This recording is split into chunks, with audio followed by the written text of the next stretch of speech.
I don't think that we can ever have peace with my family unless the truth is out there. Shocking news about the royal family has begun to spread, leaving people talking everywhere. This time it's not about royal tours, speeches, or public events. It's something far more personal. Reports claim that King Charles has made a big decision about Prince Harry's Sussex title, and the outcome left many stunned. In a surprising twist, whispers suggest Duchess Sophie is now connected to the title in a way no one expected. So, what exactly did the king do, and why has it caused such a stir inside palace walls? Stay with us as we uncover the truth behind this royal surprise. The relationship timeline between Harry and Charles. Some stories are better understood from the roots, and in this case it goes back to Buckingham Palace, a place where titles are more than names. They are symbols of service, loyalty, and history. Every royal title carries with it centuries of tradition, and for those who hold them, the weight of expectation is inescapable. This is why the story of Prince Harry and the Sussex title cannot be told without first looking at his relationship with his father, King Charles, and the long road that led to that defining moment we are experiencing today. So stick around to the end of this video to get the full gist. From his earliest years, Prince Harry's life was shaped by the unique pressures of being both a prince and the younger son. Unlike his brother William, whose path to the throne was clear from birth, Harry's role was less defined.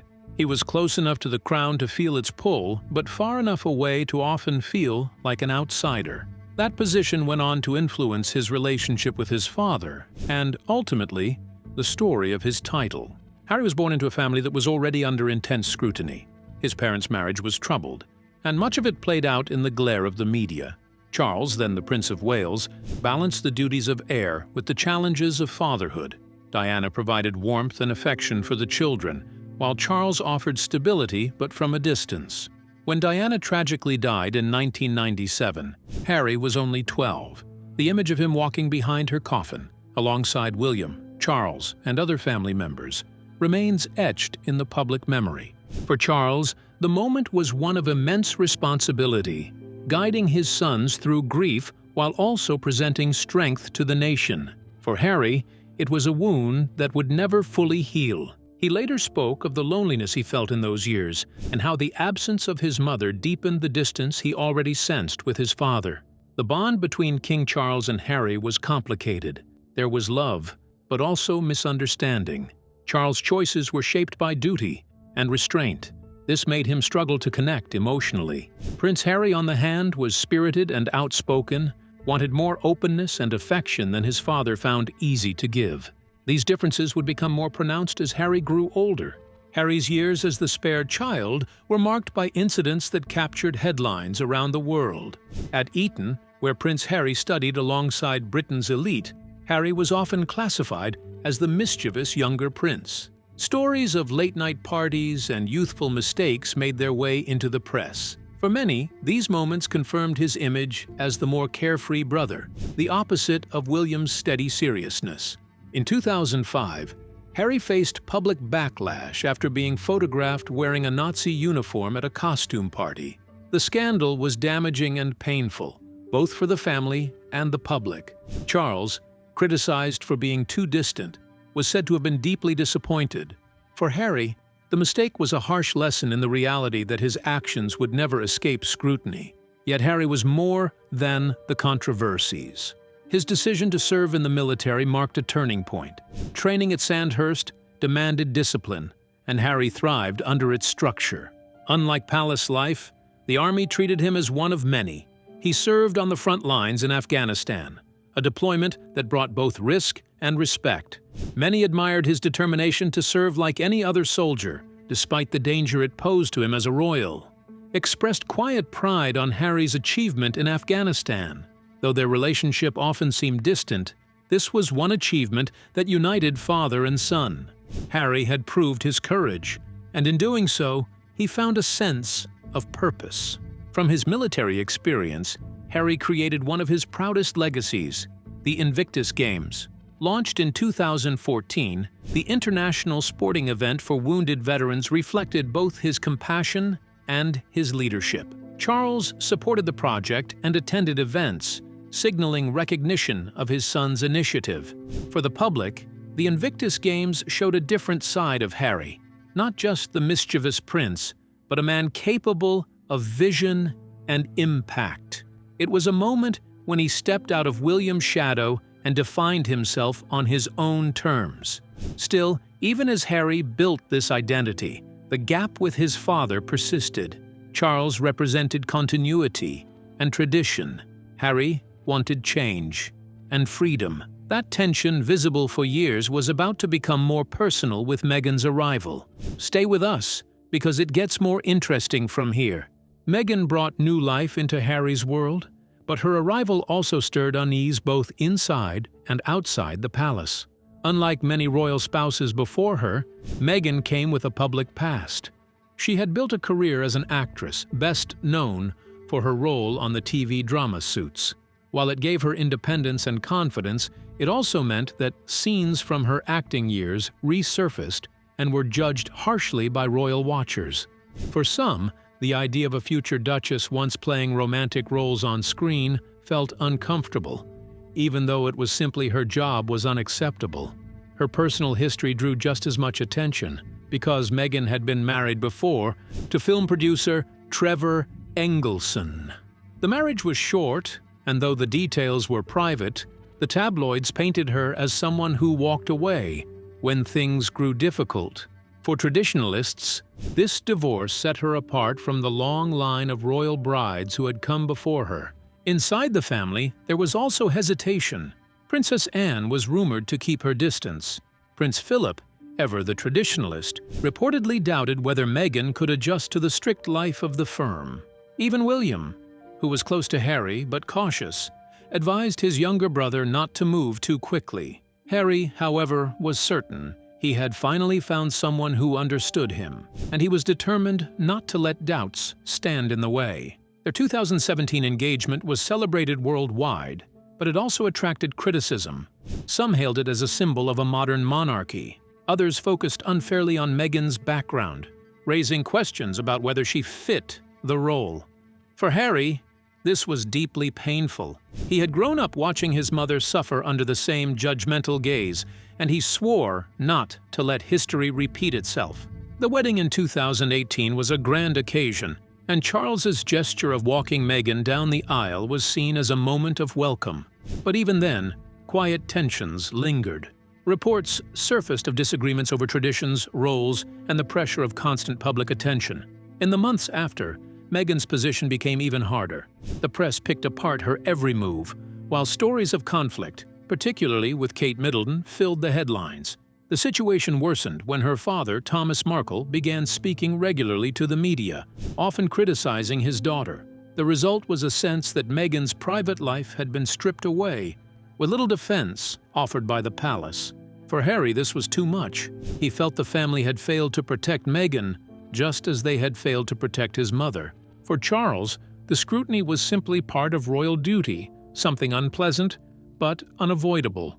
That difference in outlook widened the gap between father and son. By early 2020, Harry and Meghan reached a breaking point. They announced their decision to step back from royal duties, a move quickly nicknamed Megxit in the press. For their supporters, it was an act of courage, a couple protecting their mental health and their young son. For critics, it was a betrayal of the crown. Leaving the royal household was more than just a change of address. It was the clearest sign yet that Harry felt his wife had never been fully accepted by the institution, by the press, and even by parts of his own family. The choice to leave did not just mean walking away from the royal house. It also meant leaving behind everything Buckingham Palace stands for: the traditions, the duties, and the titles.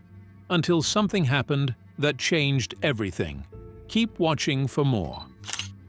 King Charles' call for reconciliation. With Harry and Meghan out of the royal house, they lost almost everything: their military roles, their official duties, and even the right to be called His Royal Highness and Her Royal Highness. But there was one thing Charles made sure they kept: the Sussex title. You see, on May 19, 2018, the morning of Harry's wedding, Queen Elizabeth II gave him a dukedom. From that moment, he became the Duke of Sussex, and Meghan became the Duchess. For Charles, who was then still Prince of Wales, it was a proud moment, a public sign that his younger son had an honored place in the family. The title carried weight because the title of Duke of Sussex has not been used since the early 1800s, when it belonged to Prince Augustus Frederick, the sixth son of King George III. Giving it to Harry was symbolic. It marked him as a senior royal in his own right, with his own household and identity separate from William and Kate. For Charles, this was important. Harry had often felt unsure of his role, like he was drifting without purpose. The dukedom was meant to anchor him, to give him meaning within royal tradition. The Sussex name tied Harry and Meghan to the monarchy's future. It was a gesture of trust and hope at a time when people were excited about the couple's potential. The title was more than a formality. It was a promise, a belief that Harry and Meghan could carry forward the crown's traditions in their own way. For a short moment, father and son seemed united, bound by history, family, and the shared weight of a royal name. Even when Harry and Meghan chose to step away in 2020, Charles allowed them to keep the Sussex title. To him, it was a vital thread, the last visible link between Harry and the institution he was born into. But as time went on, it became clear that a title alone could not fix the growing distance between father and son. And that was when things started to take a different turn. When Harry and Meghan stepped back from royal life in 2020, Buckingham Palace tried to present the decision as calm and planned. But behind closed doors, the situation was far more emotional. Charles, who had always carried the burden of balancing duty with family, suddenly faced a painful truth. His son had chosen to walk away, and placing the Sussex title was not bringing him back. Still, Charles did not want the bond to break completely. He believed there was still a way to bring Harry back into the fold, or at least keep some relationship alive. In the early months after Megxit, Charles reportedly reached out with phone calls, private letters, and even offers of financial support. He wanted Harry to know that leaving royal duties did not mean leaving the family. But Harry was not easily swayed. For him, the move to North America was about building a life far away from the palace system. He and Meghan settled first in Canada, then later in California, determined to raise their children in a different world. To Harry, this was freedom. To Charles, it looked like distance, both physical and emotional. Charles made several attempts to stay in touch with Harry. Friends of the family later shared that he would often call Harry, hoping for long conversations that might heal old wounds. Sometimes the calls started well, with warm words and small talk about Archie or Meghan. But more often than not, the mood would shift. Harry wanted his father to acknowledge the pain he and Meghan felt from press attacks and lack of protection from the firm. Charles, however, was trained by years of royal tradition to keep emotions in check and focus on duty. To Harry, this felt cold. To Charles, it was simply how a royal was expected to act. The calls often ended with both men frustrated. Instead of closing the gap, each conversation seemed to underline how differently they viewed the world. But that was not what Charles did. At one point, Charles even provided Harry with financial help as the couple tried to set up their new life. Reports suggest that in the first year after leaving, Charles contributed a significant amount to help them transition. It was his way of showing he cared, even if he could not solve everything. But Harry saw financial ties as another form of control. He wanted independence, not charity. By mid-2020, Harry and Meghan had signed major deals with media companies like Netflix, proving they could stand on their own. For Charles, this was a sign of strength, but also a signal that his son no longer needed him in the same way. Perhaps the hardest blow to reconciliation came in 2021 with the famous Oprah Winfrey interview. For the first time, Harry and Meghan spoke openly about their struggles inside the royal family. Meghan shared how isolated and unsupported she felt, and Harry admitted to feeling trapped in the system. For Charles, watching that interview was heartbreaking. Not only did his son voice private frustrations in front of millions, but he also described a family that seemed distant and uncaring. Reports at the time suggested Charles was deeply hurt. He wanted to reach out, but also felt betrayed. How could trust be rebuilt when private matters had become global headlines? After the interview, Charles reportedly tried again. Sources close to the family said he made quiet efforts to speak with Harry, hoping to understand his perspective. But the conversations were stiff, weighed down by the public fallout. Key family events also showed the growing gap. When Prince Philip passed away in April 2021, Harry returned to Britain for the funeral. It was the first time he had been with his family since stepping back. Observers watched closely for signs of reconciliation. There were brief exchanges between Harry, William, and Charles, but nothing that suggested a full healing. The grief of losing Philip was shared, but the deeper issues remained unresolved. Charles had hoped that mourning together might open the door to forgiveness. Yet the walls stayed up. The same happened during Queen Elizabeth's Platinum Jubilee in 2022. Harry and Meghan attended some events but were kept at a distance from the core celebrations. Charles was polite and formal, but not warm. The smiles in public did not erase the coldness in private. By the time of Charles's coronation in May 2023, the divide was plain for the world to see. Harry attended the ceremony alone, without Meghan or the children, and left quickly afterward. He did not appear on the palace balcony with the rest of the working royals. For Charles, it was a bittersweet day. He had finally reached the crown after decades of waiting. But one of his sons stood apart, not by his side. The Sussex title still tied Harry to the monarchy, but emotionally, the connection felt thinner than ever. Throughout all these attempts, calls, letters, financial help, quiet gestures, Charles held on to one thing. He never took away the Sussex title. It was the last visible bond, the one reminder that Harry was still part of the royal family, no matter how far away he lived. But as the years moved into 2025, the king knew he had to act as a monarch, not just a father. And in that moment, he made a decision that sounded like the end of Harry's title. Curious to know what happened next? Stay with us, because this is the part you don't want to miss. A change in the Sussex title. As 2025 began, a quiet but powerful change stirred inside Buckingham Palace. Reports suggest that King Charles, weary of Harry's continued distance, has finally decided it is time to move forward. Instead of holding on to the hope of reconciliation, the king now appears ready to place the Sussex legacy in the hands of someone who has shown steady dedication to the monarchy. And amid all these discussions, one conversation in particular has stood out, hinting at the person Charles sees as the future face of the Sussex title. And that person is Sophie, Duchess of Edinburgh, the wife of Prince Edward, the king's youngest brother. Sophie has been one of the monarchy's most consistent and reliable figures for decades. She has kept herself free from scandal, carried out countless engagements at home and abroad, and proven to be a trusted representative of the royal family. Most recently, Sophie completed a 5-day visit to Alberta, Canada, where she championed British-Canadian relations and supported a range of charitable causes. Royal watchers praised her warmth, professionalism, and quiet effectiveness.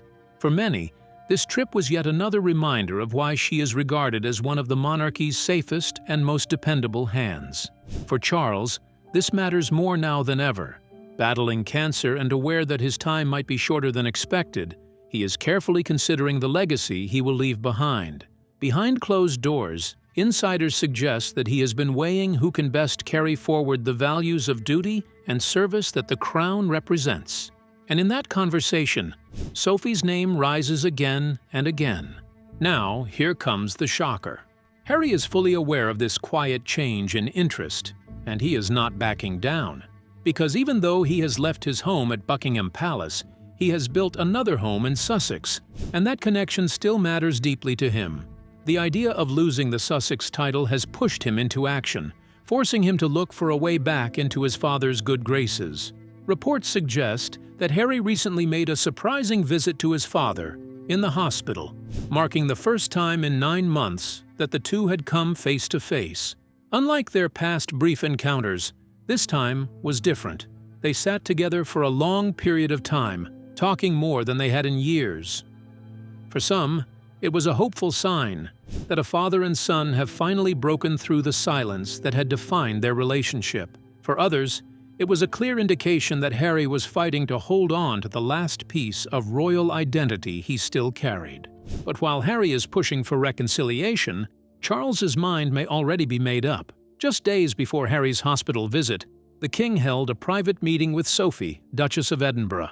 Fresh from her successful 5-day trip to Canada, Sophie briefed Charles on her work abroad, highlighting the strength of ties between the monarchy and the Commonwealth. The timing was striking. To royal watchers, it seemed less like routine reporting and more like a monarch quietly preparing the ground for bigger changes.